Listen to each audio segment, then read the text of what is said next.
Hey guys, I'm Uriza. This story is all about what if Naruto went gambling. The ultimate shinobi power. Gambling. Before we proceed with the story, I want to thank you all for the support. We reached 5,000 subscribers. Please like and subscribe to this channel if you liked the video, and don't forget to check the description for the other works of the author if you liked the story. Let's start. Chapter 1. Wanna bet? In spite of being a very cute little boy, one Uzumaki Naruto was destined to be a powerhouse, and Sarutobi Hiruzen had big plans for him. Plans that became much more complicated when Naruto was 6 years old. The third was taking a rest from paperwork to look out over the beautiful hidden village he ruled when the blonde boy he thought of as a grandson came barging into his office. Gigi. The little boy said, "I don't wanna be a ninja no more." A bit flummoxed, Hiruzen replied, "Really? Any particular reason why?" The 6-year-old grinned, "Weasel-kun taught me how to play poker and I didn't lose a single round. I figure if I'm tha good, I shouldn't be a shinobi." Sarutobi hummed and thought, "So you're going to give up being a ninja to become a professional gambler, are you? You know it's very possible that Weasel-kun let you win because he felt bad about the idea of almost literally taking candy from a baby." Naruto scowled in indignation, "No way, old man. I'd be a great gambler. I bet dears no bet I could lose." The Sandai man nodded, "Perhaps, but did you ever consider that maybe you'd be equally good as a shinobi?" The little boy snorted, "Yeah right. I bet I'd graduate dead last from the academy." Hiruzen smiled, "Done." The 6-year-old blinked in surprise then frowned, "Cheater." Chapter 2. Naruto quickly found that it took a lot of effort to be dead last but not flunk himself out of the academy. In his first 2 years at the academy he almost graduated early and had to actually fail the final exam to keep from losing his bet. He soon found that the best way to be dead last was to do nothing, so he quickly got into the habit of being lazy. That got boring, but then he failed his way back to the class the kids his own age were in and he found kindred spirits. First there was Kiba. He loved to make bets with Naruto. Iruka walked into class with a small amount of trepidation. The dreaded Uzumaki had joined his class this year after failing the final entrance exams for the 2nd year in a row. Normally having a confirmed failure in his class wouldn't make him so nervous, but this particular failure seemed to go from being unwilling to do anything to being completely insane. Praying that today would be one of Naruto's lazy days, Iruka quickly got into the rhythm of teaching his class of 8-year-olds. However, about 2 hours in the Chunin spotted the Uzumaki sharing a whispered conversation with Kiba in the back row. They were saying something about a bet in words, but Iruka didn't bother trying to figure it out as he shouted, "Kiba! Naruto! Pay attention!" The teacher saw the Inyazuka jab the blonde boy in the ribs and Naruto sat up straight and shouted, "I'm gonna be Hokage someday." Ino snorted, "Yeah right. You have to be a good shinobi to do that and we all know you're an idiot." Once again Kiba jabbed Naruto in the ribs and, with a glare at the Inyazuka, the blonde shouted, "Believe it." After Kiba came Shikamaru. A few months later Ino and Sakura were trying to get together a game of ninja tag. Kiba joined in and, with a bet, got Naruto in as well. Now the group was pestering Shikamaru to join. "No," the Nara said, "running around is far too troublesome." Naruto's eyes teared up as he said, "Wow, so lazy." He paused to sniffle, "You're my hero. After one round can I join you?" Shikamaru shrugged, and everyone else muttered about how crazy the Uzumaki was. But really they were starting to become immune to his nuttiness. True to his word, after one round of ninja tag Naruto went and joined Shikamaru at aimlessly staring at clouds. By the end of that lunch break the blonde boy and the Nara were fast friends, but no one could figure out how it happened when neither boy had spoken one word. Chapter 3. 4 years passed quickly for the Uzumaki, and while the adults always saw the boy as crazy, his classmates started to see him as just Naruto. By the time it was time to graduate, Naruto had a school-wide underground gambling racket going, and although the students quickly learned not to bet against Naruto, when he was the dealer the racket was the thing to be doing in the schoolyard. The teachers could never understand why all the kids liked the crazy Uzumaki so much when he was only exceeded in laziness by his best friend Shikamaru. Naruto was happy with his place though. Not only was he still dead last, but he was well known for his betting. Well, at least among the kids his age. To most of the teachers though, the blonde boy was considered a monster only surpassed by the Kyuubi itself. It was this general hatred among the adults that gave one Takuro Mizuki an idea. Mizuki watched from the academy window as Naruto sat listlessly on the academy tree swing watching as all his fellow age mates were congratulated on becoming genin. With silent steps he made his way from the window to the branch above Naruto and gestured for Naruto to follow him to somewhere more private. When they got there the Chunin said, "Don't feel bad about failing, it happens to the best of us from time to time." When the blonde just gave a grunt, Mizuki continued, "I know it never feels good to fail though, so I convinced Iruka to allow a makeup test." Naruto yawned, "No thanks. As long as stay dead last I don't care how long it takes to graduate." The instructor blinked in surprise. What the heck, he thought. Well, if passing with his age mates wasn't enough, there had to be some way. Maybe, there was a rumor that the crazy Uzumaki really liked bets. Let's see if it was accurate. How about a bet, Naruto? The blonde immediately perked up. What kind of bet? I bet that you can't steal the scroll of seals and learn one jutsu off of it without getting caught. Mizuki said, "If you do pull it off then I graduate you as dead last in your class. However, if you lose, or don't do it, I graduate you as first in your class." Naruto paled. "You're on." Mizuki smiled. 5 hours later Naruto sat with Mizuki in the Hokage's office waiting for the third to respond to their story. The Sandai hummed, "So let me get this straight, Mizuki, you bet Naruto that he couldn't get Forbidden Scroll of Sealing, and Naruto, you accepted that bet and proceeded to win it." Both ninja nodded and Sarutobi sighed and looked at Mizuki. "Well Mizuki, I'll be honest with you, influencing naive genin into traitorous acts is frowned upon, and it will get 15 years in our shinobi prison. However, I'm willing to take 5 years off of your sentence if you'll graduate Naruto as first in his class." "What?" Naruto shouted, "That is so cheating, old man." Hiruzen shrugged, "Yes it is, and since we didn't set the prizes for our bet then the rules say the winner gets to choose what they want, and I want you to stay a Konoha shinobi at least until you make Chunin." Mizuki stared at Naruto's scowl in bewilderment. He'd accept the Hokage's offer and then get the heck out of the crazy town as soon as he was free. Chapter 4. Naruto was not happy that his Jiji had outsmarted him, but on the day of team selections he knew he'd outsmart his Jiji back. Kakashi barely bothered to look up from his precious Icha-Icha as Sasuke finished his introduction. He said, "Well, it's really cute that you all think you're ninja now, but you're not." "What?" Sakura's shriek caused the Jonin to wince as his sensitive hearing was assaulted. This genin team he would not miss. "That's right," the one-eyed man said, "you have to pass one more test before you'll be considered real genin, and this test has a 66% fail rate. If you fail you go back to the academy, bye-bye promotion, and class standing. The test starts at 0600 tomorrow in Training Ground 7. Oh, and don't eat breakfast, or you'll throw up." With that Kakashi shooed his hand away without bothering to look at the expressions on his temporary students' faces. If he had, he would have seen the expression of manic glee mixed with hope that suffused Naruto's face. The next day Kakashi showed up to Training Ground 7 to have his ears pierced by the shriek of Haruno telling him quite pointlessly that he was late. Of course he was late. Honestly, genin these days. The sooner he got rid of this team the better. The man quickly explained the rules of his test without bothering to take his nose out of his book and then listened and heard the sound of 2 genin rushing to hide in the undergrowth. Well, that ought to give him at least 5 minutes of uninterrupted read and wait too.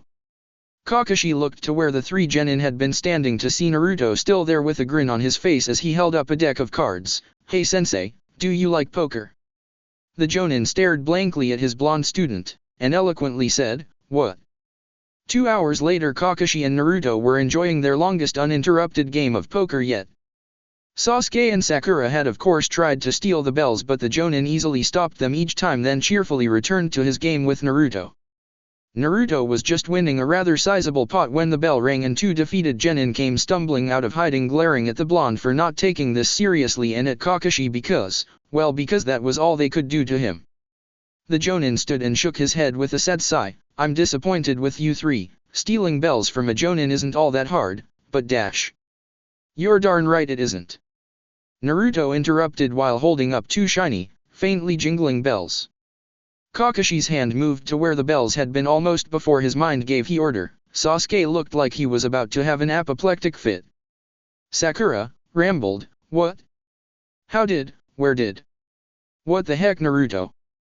The blonde boy shrugged and said, "It isn't all that hard to steal bells from someone who's getting their butt handed to them in poker. After all, at that point they're worrying about other things."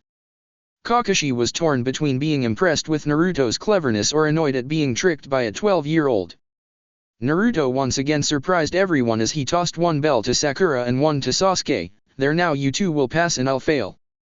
Wow, having both your teammates pass while you fail is almost worthy of being called dead last. Don't you think, sensei? The Jonin scratched the back of his head as he said, "Actually, Naruto, the real way to pass this test is to show teamwork, and you just passed this test in the smartest way I've ever seen. Keep it up, kid, I just might make you team leader." Nerds. Naruto scowled. Chapter 5. It would seem that odds would be pretty good that a Genin team's first C-ranked mission be pretty straightforward and easy. For Team 7, not so much. Two of the Genin of Team 7 stared in horror at the A-ranked Jonin that was casually talking about killing them all.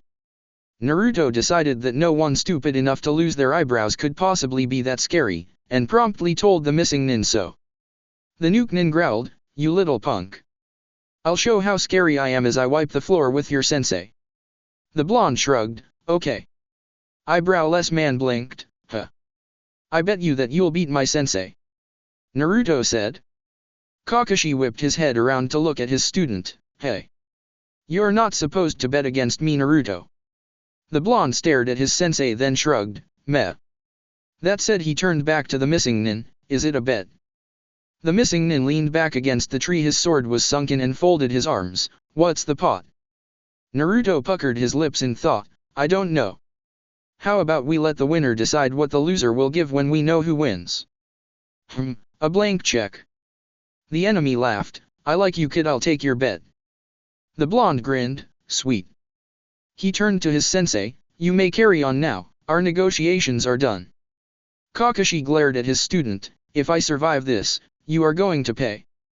The silver-haired Jonin lifted his Hitayate to reveal his Sharingan and got into a defensive stance. The missing nin laughed and cast a Kirigaku or no jutsu. Then disappeared into the fog his jutsu created while letting off massive amounts of killing intent. Sasuke was so overwhelmed by the ki that he turned his kunai on himself, and was only saved from doing something stupid by the timely interruption of his sensei's encouraging words. Suddenly the nuke nin appeared and tried to cut through Kakashi. The silver-haired Jonin managed to dodge and the two Jonin traded blows for almost a minute. Blows that brought the two Jonin ever closer to the water. After a final trade of blows, the enemy vanished back into his fog, and left a panting Kakashi searching for him. After a lull of several minutes, Naruto pointed west and shouted, "Over there, sensei." Kakashi whipped around to face the direction his student had told him, and was promptly shoved into the water by his opponent and captured in a sphere of water. The silver-haired man growled, "Naruto. I am going to kill you." The blonde gave a sheepish smile and turned to the enemy, "So I guess I win, huh?" The missing nin shrugged, "It looks that way. What do you want?" Sakura palmed her forehead. "Why, oh, why did she have to be put on this team?" Naruto was nuts, and totally unreliable, and Sasuke was a coward who tried to kill himself at the first sign of trouble. Useless. The girl took a bracing sigh. Well, if no one else was going to do something, she'd have to step up and save sensei herself.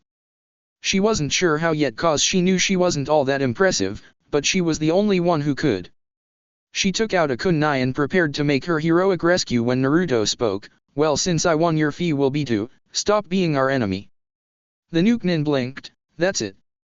The blonde nodded, "Yep, but that means no killing any of us and no causing us to fail our mission by killing Tajuna." The missing nin frowned, "That's a tall order. What happens if I don't comply?" Naruto shrugged, "Karma gets you." The enemy laughed, "That's it? Listen, kid, I like you and I'm glad that you helped me with my mission, but I'm not giving up the amount of money I've been promised just because karma will get me. Sorry, kid, bets off." The nin raised a kunai to stab the immobilized Kakashi with. The Sanba stirred. Even since it had been freed from the Spiral Man, it had been hiding in this inland lake, sleeping to regain its strength so it could go out and destroy the Spiral Man who had damaged its pride, but now it couldn't sleep, because something was polluting its precious sanctuary with foreign energy. The Sanbi reached out to find the source of the pollution, and when it did it surged forward. It was a little hungry. Once again two of the genin stared at the enemy with horror as he moved to kill their sensei, but Naruto just stood there with his arms crossed, as if waiting for his karma to come and save the day. Right before the kunai entered the sphere where Kakashi was trapped, a large turtle-like mouth rose up around the nukenin and swallowed him whole.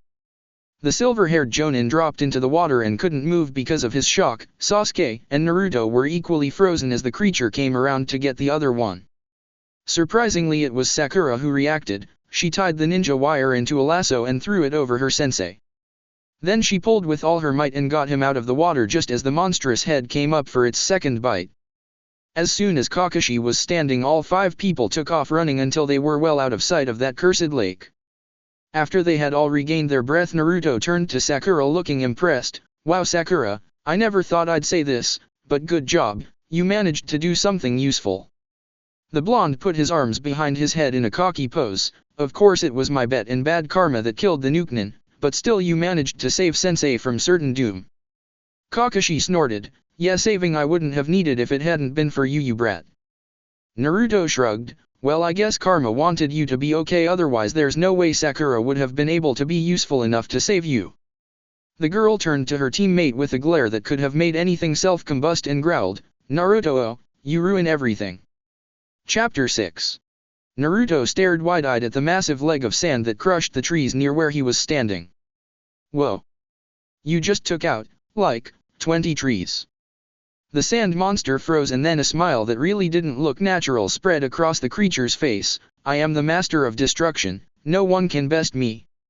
The Bond stared blankly at the beast before him, then a slow mischievous smile filled his face. "Wanna bet?" 20 minutes later, a tired Sasuke and Sakura were sprinting the trees towards the village, running for their lives. Behind them, a giant toad and a humongous raccoon made of sand were cackling madly while smashing every tree in sight, including the one the 2 genin had previously been standing in. Meanwhile, Oki the tree was shaking clear down to his roots.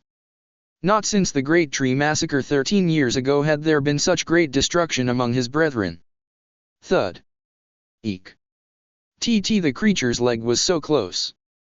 Its other leg rose up and descended right over where Oki the tree stood. Oki wished he had eyes to close, but every one of his leaves was trapped looking up at the descending doom. Oki and his nearby brethren cried out in silent terror right before the foot of sand crushed them all. Oki the tree was alive. He looked around himself in confusion. What happened? Just then the little yellow monster that had started the second Great Tree Massacre laughed. "I won." Oki looked around at his brethren and thanked his lucky stars that it had been the raccoon that crushed him. Chapter 7. Legacies left. Tsunade should have known not to take that bet. Tsunade walked into the office that had belonged to her grandfather, her great-uncle and her sensei. She moved to the window to look out over the village she'd just taken responsibility for. She tried very hard to ignore the desk and chair beside her. She dreaded that chair. To sit in it would be the final nail in the coffin of her freedom. But still she sat where she had never wanted to sit. The second her rear hit the Seiyushian, there was a knock on the door. Tsunade sighed. "Hokage, for all of a second and already I'm being bothered," she muttered before raising her voice. "Enter." A mild-looking chunin with a scar across his nose apologetically entered the office. "I'm sorry to bother you, Hokage-sama, but Sandaime-sama made me promise to deliver this book immediately to the new Hokage on the event of his death. He said they'd need it." Tsunade wanted sake. What problem had her sensei left her with? She held out her hand for the book the chunin was holding and waited until the man had saluted and left before opening to the first page. How to handle Naruto? Naruto? The brat who had gotten her into this seat with a bet? Interest caught, she started reading. Rule 1, never accept a bet from Naruto, you'll lose. The woman frowned and disrespectfully plopped the book down on her new desk. You're about 2 weeks too late with that advice, sensei. She could swear that somewhere out there Sarutobi was laughing. Chapter 8. Flushed luck. Sometimes luck is the worst thing that could happen. Naruto and Tsunade wore mirrored looks of surprise and dawning horror as they stared down at the royals flushed Tsunade had just won their poker game with. Ba-chan, don't you always lose at poker? The boy said. The woman nodded with a dazed look. Every time I've won, something terrible has happened. So if I never lose, and you never win except when something bad is going to happen. How bad is the bad thing going to be? Tsunade's eyes widened at the thought and she shot to her feet. Umbu. Chapter 9. Luckiest Man. Pain alone could pour down devastation as only a biju could, but what about someone worse?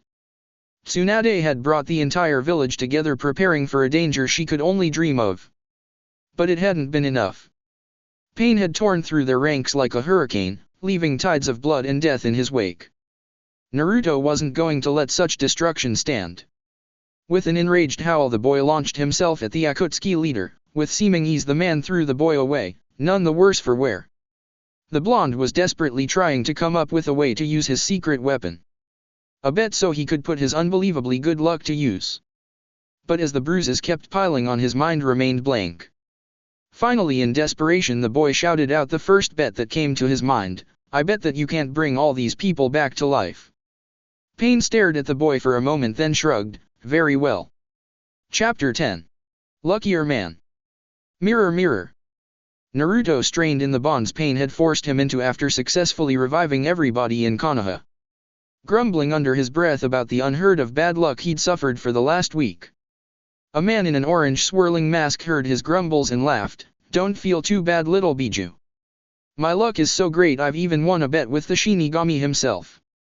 And I made a bet a long time ago that I would catch all the Biju. You really stood no chance against the luckiest man alive.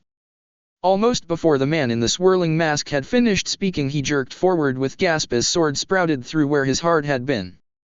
Madara stared up at the blonde from where he was laying. Wadash. He rasped. Naruto smiled. I made a bet that me, Pain, and everyone in Konoha would live.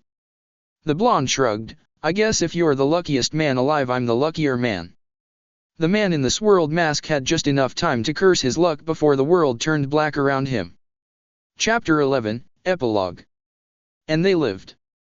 Naruto came back to Konoha under the accolades of a hero. Unanimously, the council decided that on his 16th birthday Naruto would become Hokage.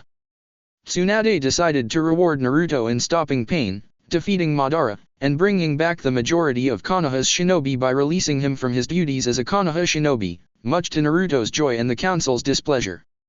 Naruto left to become a professional gambler, did ridiculously well, and eventually started some casinos. He would often visit Tsunade and his other friends in Konoha. When he was 30, he grew bored of running the casinos and handed their management over to his wife, Hinata. He then finally took the council's offer and put on the Hokage hat. After which he finally disbanded the stinking council and reorganized it. Shikamaru and Naruto remained best friends, and when Naruto became Hokage, Shikamaru became Naruto's second in command, and chief liaison to Suna, where he would often take his wife to visit her brothers. The rest of Konoha also lived, and as they lived they got more and more used to the crazy betting antics of their gambling Hokage. Comforting themselves with phrases like, at least he always won, unlike other Hokages they'd had. The end. That's it for this movie. Thank you for watching and see you on the next video.